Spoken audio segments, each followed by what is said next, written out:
कालू कौवा पेड़ पर बैठा गौर गौर से देख रहा था। किसान की पत्नी मटके से देसी घी निकालकर बर्तन में रखती है और कमरे में चली जाती है। कौवा तुरंत पेड़ से उड़ता है और किसान की पत्नी का देसी घी खाने लगता है। कालू कौवा भूखा था, वो झट से बर्तन खाली कर देता है और फुर्र से जंगल की तरफ उड़ जाता है। गंदा कौवा, दुष्ट कौवा, आज फिर मेरा देसी घी खा गया। अब मैं मुन्ने को क्या दूंगी? इस काले कौवे ने तो मेरी नाक में दम कर रखा है। देखो देखो तोते, मैं मोटा ताजा होकर आया हूँ। मैं किसान के घर से देसी घी खा कर आया हूँ। अगर इतने ही मोटे ताजे हो तो फिर हो जाए मुकाबला।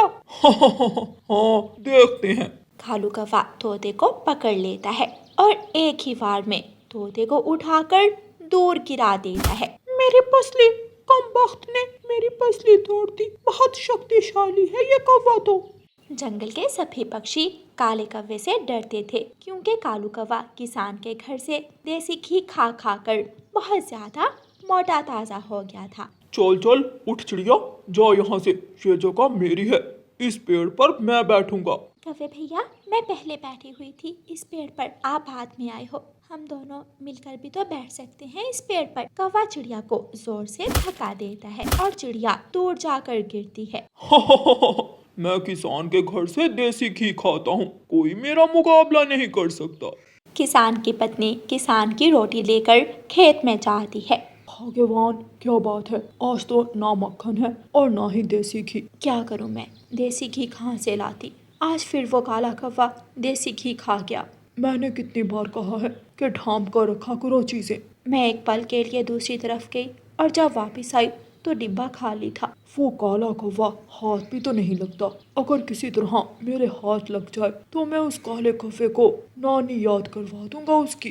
कौवे के जंगल में एक कबूतर भी रहता था। कबूतर बैठा हुआ था। कबूतर अपना मीठा फल खा रहा था कि कौवा वहाँ आ जाता है। गंदी आंखों वाले कबूतर, चल चल जल्दी कर, ये मीठा फल मुझे दे और निकल जा यहाँ से। नाना, ये मीठा फल तो मैं बहुत मुश्किल से ढूंढ कर लाया हूँ। मेरे पंख देखो, मेरा शरीर देखो, अगर एक लगाई ना तो जान से जाओगे। मैं देसी घी खाता हूँ किसान के घर से, मेरा मुकाबला कोई नहीं कर सकता। कबूतर डर जाता है और काले कौवे को अपना मीठा फल दे देता है। कालू कौवा मजे मजे से मीठा फल खाता है और कबूतर पास बैठा कौवे को देखता रह जाता है। मेरा मुकाबला कोई नहीं कर सकता, मैं किसान के घर से देसी घी खाता हूँ। कौवा बुलबुल से ऐसे कहता है और बुलबुल को मारने लगता है। कौवे कौवे, मुझे छोड़ दो, मेरा दाना ले लो और मुझे छोड़ दो। किसान की पत्नी ने आज देसी घी का डिब्बा ढांप कर रखा था, लेकिन कालू कौवा डिब्बे का ढक्कन भी खोलना जानता था। कौवा डिब्बे का ढक्कन खोलता है और देसी घी खा लेता है। आज फिर खा गया, मैं कहाँ जाऊँ? अब तो काले कौवे से मेरे घर की कोई भी चीज महफूज नहीं है। जंगल के सभी पक्षी इकट्ठे होकर रानो चिड़िया के पास जाते हैं। जब तक उस काले कौवे का देसी घी बंद नहीं होगा, वो और मोटा ताजा होता जाएगा और हमें मारता ही रहेगा। चिड़िया चिड़िया, कल कौवे ने मेरा मीठा फल छीन कर खा लिया और मेरा दाना भी छीन लिया। मैंने वापस मांगा तो मुझे मारने लगा। एक बात में 10 बार कहता है कि मेरा मुकाबला कोई नहीं कर सकता। मैं किसान के घर से देसी घी खाता हूँ। आप सब चिंता न करें, मैं आज ही किसान की पत्नी के पास जाती हूँ और उससे बात करती हूँ। रानो चिड़िया उसी वक्त उड़ती है और किसान की पत्नी के पास जाती है। माँ जी, अगर आपके पास देसी घी इतना ही ज्यादा है तो किसी गरीब इंसान को दे दिया करें। जब तक आप काले कौवे को देसी घी खिलाती रहेंगी, उस वक्त तक काला कौवा हमें मारता रहेगा। चिड़िया रानी, मैं उसे देसी घी देती नहीं हूँ, वो चुरा कर ले जाता है। मैंने और मेरे पति ने कई बार उस काले कौवे को पकड़ने की कोशिश की है, लेकिन वो भाग जाता है। आप मेरे साथ चलें, मैं आपको बताती हूँ वो कौवा कहाँ है। रानो चिड़िया किसान की पत्नी को साथ लेकर जंगल की तरफ उड़ती है। किसान की पत्नी ने लाठी अपने हाथ में उठाई हुई थी। कालू कौवा देसी घी खाकर नदी किनारे लेटा हुआ था। वो गहरी नींद सोया हुआ खराटे ले रहा था। माँ जी, वो रहा काला कौवा, आप आहिस्ता आहिस्ता जाएं और उसे पूंछ से पकड़ लें। किसान की पत्नी दबे पांव जाती है और कालू कौवे को पूंछ से पकड़ लेती है। मुझे छोड़ दे, मुझे छोड़ दे। कब तक खाएगा मेरा देसी घी? आज हाथ लगे हो, सजा तो मिलेगी। किसान की पत्नी लाठी से कौवे को मारती है। कालू कौवा काई काई कर रहा था और मार खा रहा था। वादा करो, फिर मेरे घर की तरफ नहीं आओगे। माँ कसम, मैं वादा करता हूँ, मैं आज के बाद इंसानों की बस्ती की तरफ मुंह भी नहीं करूँगा। माफी, बस एक बार मुझे माफी मिल जाए। कान खोल कर सुन लो, अगर दोबारा किसी पक्षी को मारा तो फिर मैं छोड़ूंगी नहीं तुम्हें। पेड़ के पीछे छुपे सब पक्षी देख रहे थे और कौवे को पिटता हुआ देखकर हंस रहे थे। ऐसे चिड़िया कौवे को किसान की पत्नी से सजा दिलवाती है और फिर कौवा सुधर जाता है। प्यारे दोस्तों, इस कहानी को लाइक, अपने दोस्तों के साथ शेयर और चैनल को सब्सक्राइब करना बिल्कुल मत भूलना। आपका धन्यवाद। रानो चिड़िया की ऐसी कहानियाँ सुनने के लिए YouTube सर्च बार में रानो चिड़िया की कहानी लिखें या फिर ये बटन दबाकर बोलकर कहें रानो चिड़िया की कहानी। सारे पक्षी खुद को बारिश से बचाने के लिए अपने अपने घर बनाने के लिए लकड़ियाँ लेने जा रहे थे। कौवे भैया, आप भी हमारे साथ आ जाइए और अपना घर बनाने के लिए मजबूत लकड़ियाँ ले आए। चिड़िया तुम जाओ, मुझे अभी बहुत नींद आ रही है, मुझे सोने दो। अगर बारिश शुरू हो गई तो तुम्हें बहुत समस्या होगी। कालू की पत्नी गोरी कौवी भी जाग जाती है। चिड़िया, क्या चूं चूं लगा रखी है, मुझे सोने भी नहीं देती हो तुम, चल भाग यहाँ से। चिड़िया चली जाती है। गोरी, अब उठ तो गया हूँ, मैं आज इंसानों की बस्ती की तरफ जाता हूँ और वहाँ से रोटी का कोई टुकड़ा ढूंढ कर लाता हूँ। कौवा इंसानों की बस्ती की तरफ चला जाता है। कौवा एक पेड़ पर बैठा हुआ था कि उसे हवा से उड़ता हुआ एक न्यूज़पेपर नजर आता है। कालू कौवा तुरंत उड़ता है और वो न्यूज़पेपर उठाकर अपने साथ अपने घोंसले में ले जाता है। कालू, ये क्या है? ये इंसानों की कोई चीज है, इसे कागज कहते हैं। मैं इससे अपना घर बनाऊंगा, सब मेरा घर देखकर हैरान हो जाएंगे। मगर इस कागज से घर कैसे बनेगा? तुम चिंता ना करो, मैं बना लूंगा। फिर कालू कौवा उस न्यूज़पेपर से अपना घर बनाने लगता है। उड़ता हुआ तोता वहाँ आ जाता है। कौवे, पागल हो गए हो? भला इस कागज से भी कभी घर बनता है? जाओ अपना काम करो, मुझे तंग ना करो। मेरी बात मान लो, अपना घर मजबूत लकड़ियों से बनाओ, ये घर तो पहली ही बारिश में टूट जाएगा। मगर कालू कौवा तोते की बात नहीं मानता और अपना कागज का घर बनाने लगता है। चिड़िया अपनी सूखी लकड़ियाँ लेकर आ जाती है। मेरी लकड़ियाँ आ गईं, अब मैं इन लकड़ियों से अपने लिए घर बना लेती हूँ। शाम होने से पहले पहले सारे पक्षी अपने लिए पक्के घर बना लेते हैं। कालू कौवे और गोरी कौवी ने भी अपना कागज का घर बना लिया था। कालू, मुझे तो बहुत डर लग रहा है, क्या बारिश में हमारा ये कागज का घर टिक पाएगा? तुम चिंता न करो, ये घर बहुत मजबूत है। रात हो जाती है और तेज बारिश शुरू हो जाती है। अभी 2 मिनट भी नहीं गुजरे थे कि कौवे और कौवी का कागज का घर टूट जाता है। मैंने कहा था कि ये घर टिकने वाला नहीं है। अब हम कहाँ जाएंगे? कोई भी हमें अपने घर नहीं आने देगा। गौरी और कालू कौवा वहाँ से उड़ते हैं। वो घने जंगल में चले जाते हैं। वहाँ एक पेड़ में खोखर थी। दोनों कौवे उस पेड़ में छुपकर बैठ जाते हैं। थोड़ी ही देर बाद वहाँ एक सांप आ जाता है।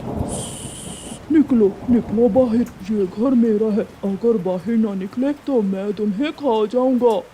ना सांप जी, मुझे ना खाना। मुझे ये कालू, मेरा पति जी, मुझे यहाँ लेकर आया था। कौवा और कौवी वहाँ से निकलकर भाग जाते हैं।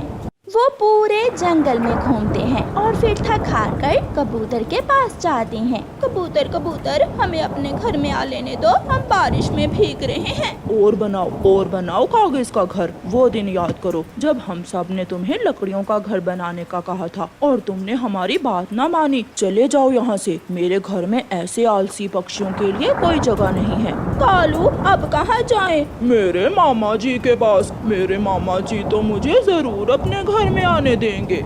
फिर गोरी और कालू अपने मामा जी के पास जाते हैं। कालू मेरे भांजे, तुम अकेले आ जाओ, मेरा घर कमजोर है, तुम्हारी पत्नी के बोझ से मेरा घर टूट जाएगा। गोरी, क्या ख्याल है, तुम कहीं और चली जाओ और मैं अपने मामा जी के घर में बैठ जाता हूँ।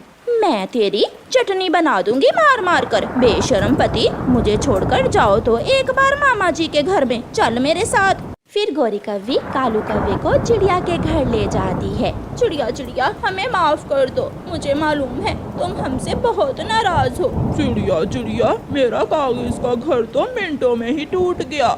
मैंने तुमसे कहा था कि मेरे साथ आओ और लकड़ियाँ ले आओ। अब मजा आया बारिश में भीगने का।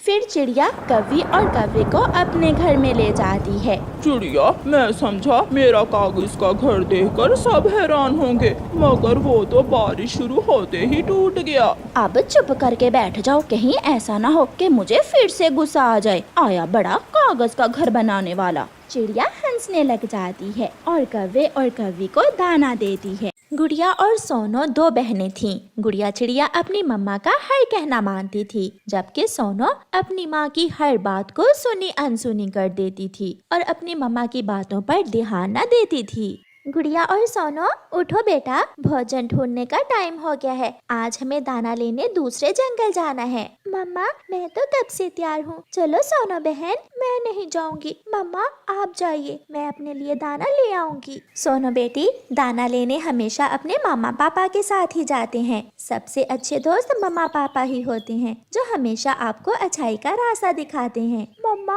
आप जाइए, मुझे सब पता है। फिर मम्मा चिड़िया अपनी छोटी बेटी गुड़िया को साथ लेकर दाना लेने चली जाती है और सोनो अपने आवारा दोस्त जग्गू कौवे के पास चली जाती है। सोनो सोनो, चलो आज तोते के पेड़ से अमरूद चुराने जाते हैं। अगर तोते अंकल ने पकड़ लिया तो? उसका उपाय भी मैंने सोच रखा है। फिर सोनो और जग्गू तोते चाचा के बाग से अमरूद चुराने चले जाते हैं। तोता पेड़ के नीचे सोया हुआ था। जग्गू आहिस्ता से तोते के पास जाता है और तोते की एक टांग को रस्सी से बांधकर पेड़ की डाल से बांध देता है। अब हम निश्चिंत होकर अमरूद तोड़ सकते हैं। फिर वो दोनों अमरूद तोड़ने लगते हैं। एक पका हुआ अमरूद नीचे गिरता है और सीधा जाकर तोते के पंख पर लगता है। तोता भी उठ जाता है। कौन है? कौन है? रुको, मैं छोड़ूंगा नहीं तुम्हें। चोर चोर चोर! सोनो भाग भाग, सोनो भाग। जग्गू और सोनो वहाँ से भाग जाते हैं और तोता उन्हें ढूंढता ही रह जाता है। थोड़ी देर बाद मम्मा चिड़िया और उसकी बेटी गुड़िया वहाँ से गुजरती हैं। तोते को शोर मचाता हुआ देखकर वो वहाँ आ जाती हैं। तोते भैया, क्या हुआ? आपका शोर तो दूर दूर तक जा रहा था। दो चोर आए थे और मेरे सारे पके हुए अमरूद तोड़कर ले गए। अगर मेरे हाथ लग जाते तो मैं मार मार कर उन्हें बंदर बना देता। तोते भैया शांत हो जाएं, अब तो यहाँ कोई नहीं है। मम्मा, हमारे जंगल में पहले तो कोई चोर नहीं था। बेटा, ये जरूर कोई शरारती कौवा होगा।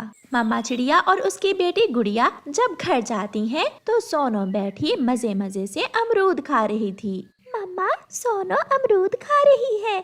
इसका मतलब तोते के पेड़ से अमरूद तुम ही चुराने गई थी। नहीं नहीं मम्मा, मैं तो नदी पर गई थी और वहाँ मेरी सहेली ने मुझे ये अमरूद दे दिया। सच मम्मा, मैं झूठ क्यों बोलूँगी? उसकी मम्मा चुप हो जाती है।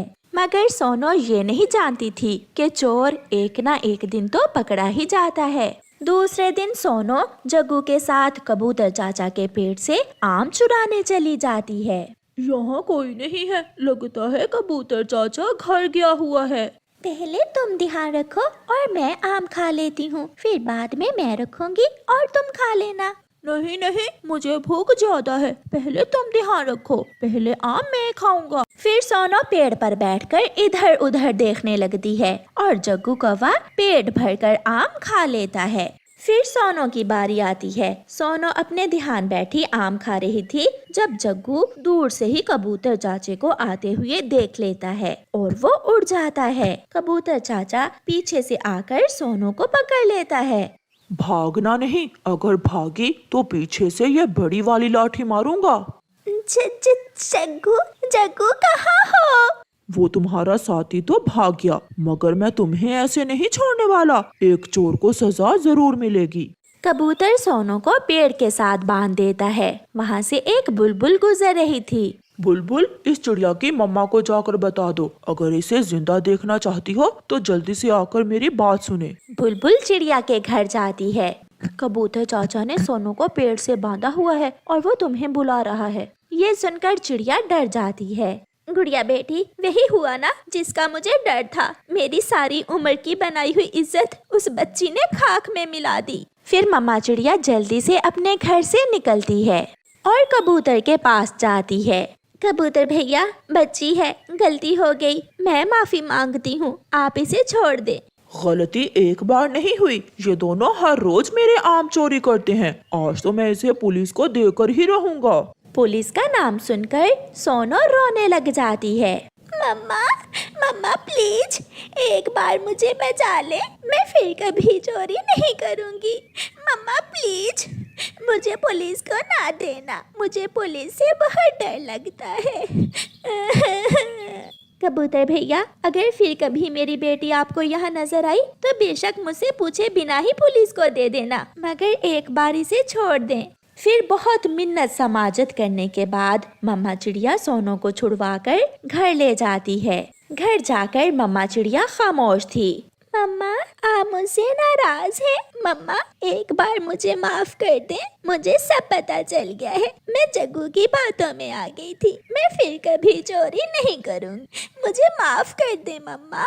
बेटी, जग्गू का पिता भी चोर है, उसकी माँ भी चोर है, उनकी क्या इज्जत बेइज्जती, ये सब पक्षी मेरी इज्जत करते हैं। अगर आप ऐसे ही काम करोगी तो सब आपको नहीं बल्कि मुझे बुरा भला कहेंगे। फिर उस दिन के बाद सोनो समझ जाती है और हर रोज अपनी मम्मा के साथ दाना लेने जाने लगती है। प्यारे दोस्तों, इस कहानी को लाइक, अपने दोस्तों के साथ शेयर और चैनल को सब्सक्राइब करना बिल्कुल मत भूलना। आपका धन्यवाद।